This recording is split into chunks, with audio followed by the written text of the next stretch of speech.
disgrace. Protests have come, all begging us, all urging us to save a heritage for Europe as well as for ourselves.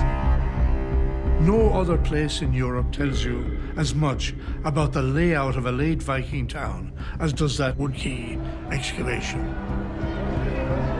We are marching to stop the destruction of Wood Quay, and we are marching for the construction of civic offices to be constructed elsewhere. Wood Quay should and must be preserved as a national monument.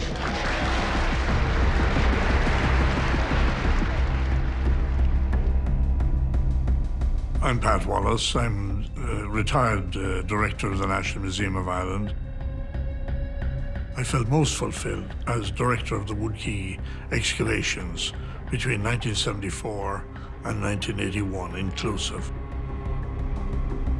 Those were the hardest, but also the best years of my life. And that was the pinnacle of my life's work, is the Wood Quay excavations.